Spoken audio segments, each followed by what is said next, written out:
Okay. Good morning, everybody. As I was introduced by my lovely mother, you all know me as Danielle. I will be the conductor of First Training. I'm not even going to say it won't be long. I'm going to let God use me today. And slide on into it. Yes, slide on into it. Fun fact about me.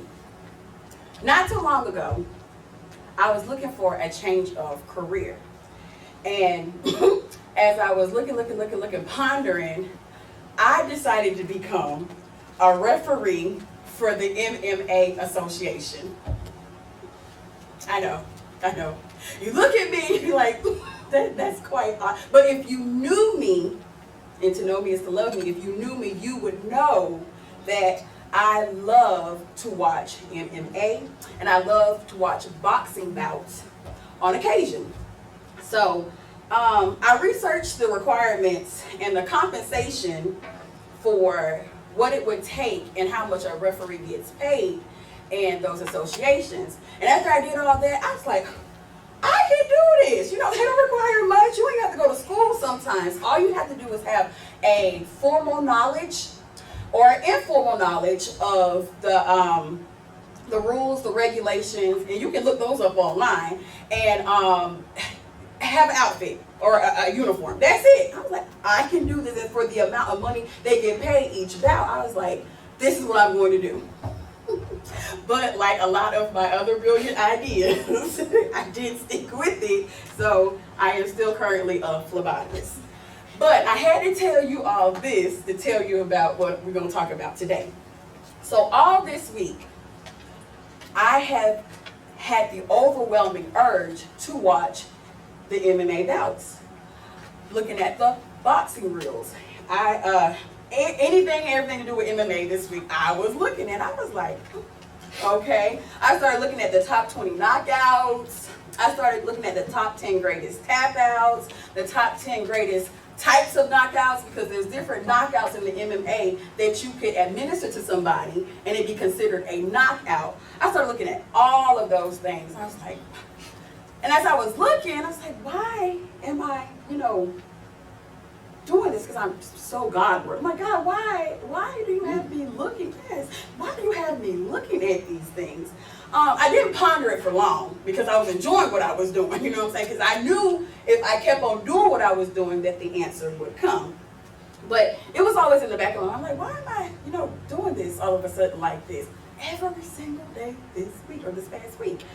I didn't get my answer until I looked in the videos you might like column. When you're on YouTube, according to the content that you look at, it will give you a suggestive column to say, because you looked at this, you might want to look at this as well. So whenever I looked in the column, I began to watch a video that was in the column. And this video was pertaining to why the body cannot handle liver shots. And I'm not talking about shot. I'm talking about shots. Why the body cannot handle liver shots. And so I was like, all right. I began to look, and the video began to say that if given with precision, despite the force, a liver shot can cause excruciating pain and likely to leave its victim incapacitated.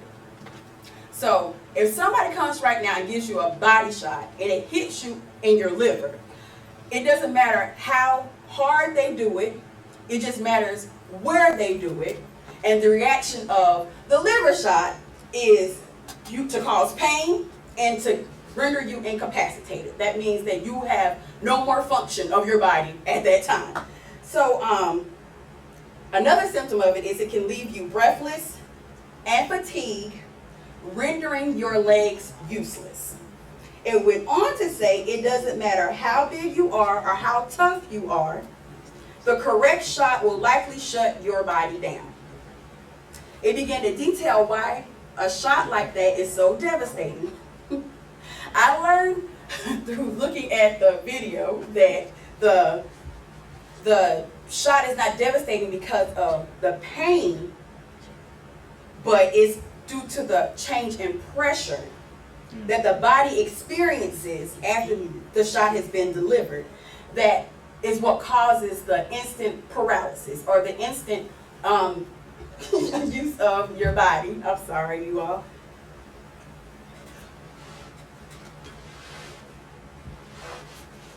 The unuse of your body.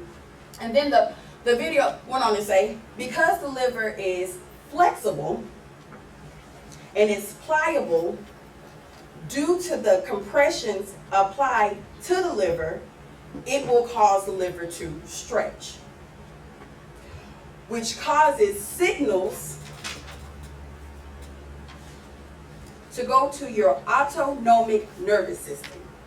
In our body, the autonomic nervous system, or the ANS, is a system that controls involuntary actions such as breathing, heart rate and beat, and blood vessel dilation. So to recap, if you are hit with precision in your liver, or in the side, where your liver is located, at the right side, then due to the pressure change in your body, it will cause signals to go to your ANS, and this system in us controls heart rate or beat, blood vessels, dilation, and breathing. There's a main nerve in the ANS called the vagus nerve. And if you all follow me, I promise you I'm going to take you to some place where you got to go and you're going to get help. It's called the vagus nerve. It's the longest nerve in that system. And whenever that nerve is stimulated, that network of nerves is stimulated, then blood vessels dilate, your heart rate decreases, and when your heart rate decreases, your blood pressure drops too low too quickly. So at this point, your body thinks that it's about to die. So because it thinks that it's about to die, your body goes into defense mode. And the defense mechanism that your body implies at this time is it forces itself to lay horizontal. It forces itself to lay in a supine position, means to lay flat out to get the body back to regulation status. From all of this, I had to tell you all of that, I got this, and I am almost done. We lay down. I lay down, you lay down. By sheer force and reason that we develop within ourselves. So it's our idea to lay down due to the disorientation of the body caused by the pressure from the compressions and stretching of the body shot. So I lay down because I become disoriented after I'm hit because of the compressions and the stretching within myself after I take the hit. And it is also in the spiritual. A lot of time we focus on what's going on or why it's going on. But God told me to tell you all this morning that that is not the focus. The focus is not why. The focus is not even who it's coming from. The focus is that we're going to get a body shot. In the spiritual, we are going to have to take some shots. Why we have to take these shots? God allowed me to know that these shots are for the stretching that it takes to bring us into the full measure of sonship. I'm not going to get to the place in God that I need to get to in God without the stretching. And the stretching comes from the pressure of the body shots that is issued out to me. It comes from my sufferings. It comes from my struggles. It comes from my problems. It comes from my issues. But all those things are necessary to get me to the full measure of sonship. He said, many that are led by the Spirit are the sons of God. God also allowed me to know that every shot should not take me into defense mode. You know, I told you all about defense mode. Whenever the body thinks that it's about to die, it goes into a supine position. But every shot that I take, every problem that comes at me, every struggle, every suffering, it should not take me into defense mode, because it will cause me to get out of the place where I need to be in the full measure. It also will cause me to think of ways where I can lay my own self down. However, these shots do come to disorient us. Because when we get to the place of disorientation, that's the place where he can help and will get us back oriented. I was like, God, okay, I understand. He said, but the posture of disorientation is not on my back. But the posture of disorientation is on my knees. Right now. I began to look at that, and I began to think about what I have learned in the sportsmanship of MMA and boxing. Now, every lick that a boxer takes or a fighter takes in general does not render him incapacitated. And I was like, well, why is it? Because the boxer trains. Before each bout, or I guess it's just a way of life for a fighter, for a boxer, for people who engage in these types of activities, they train. And they train a lot. If not daily, maybe three times a week. If not 3 times a week, maybe weekly. But they get significant training in. So when the bout is comes to them, they'll be ready for the fight. So in the training, I'm pretty sure they take a lot of shots in training. They do a lot of, okay, in this situation, if you find yourself in this place, this is what you do to get out of it. In this situation, if you find yourself in this place, this is what you have to do to get out of it. You have to maneuver your way out of this like this. You have to maneuver your way out of that like this. And God allowed me to liken that into this place. This place is a place of training. This is a place where we get trained 2 times. Us, personally, we get trained 2 times a week. We're supposed to then take that training. We're supposed to take it into our hearts. We're supposed to accept it. We're supposed to understand it first, because in all thy getting, get an understanding. We're supposed to understand it, receive it, accept it. And then whenever these shots come, because our body has been trained to take these hits, it won't incapacitate us. Right. It's not supposed to take us out. That's right. If anything, if it does, it should take us to the posture of on our knees, because like I say again, whenever I watch these people, a lot of them don't just fall back straight out on their backs. What they do is sometimes they take one knee to try and get themselves oriented. Sometimes they take both knees to try to get themselves oriented. Sometimes they take both knees and one hand on the ground so they won't lay out trying to get themselves oriented. Sometimes they take both knees and both hands, but they will not lay out. God, I said, God, why? Why is that? Why is that? He will due to the training.